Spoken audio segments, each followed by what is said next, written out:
I think there's a lot of evidence that it does have an effect in building morale around the world, and morale is linked to behavior change. If people have hope and they believe that resources are going to be forthcoming, they're more inclined to follow the strictures. If they become fatalistic, they're not. So I think those kinds of words and the show of unity really does matter. But even if you want to debate that point, the show of disunity is devastating.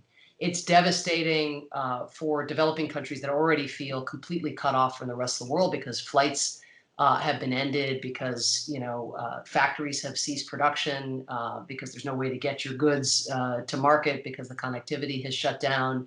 Where there is no $2 trillion stimulus available to subsidize those people who've been laid off already in what will prove to be the early days of the crisis. I mean, we're really only in the early days as it relates to the globe.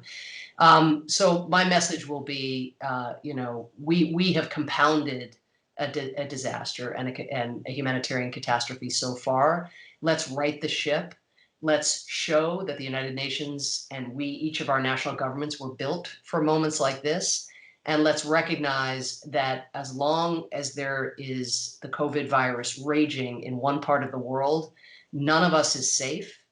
And as a result, let's put out the call now for the kind of global coordination and coalition that we need to eradicate the virus, not only in our own neighborhoods, which is, of course, our priority, but wherever it rages around the world.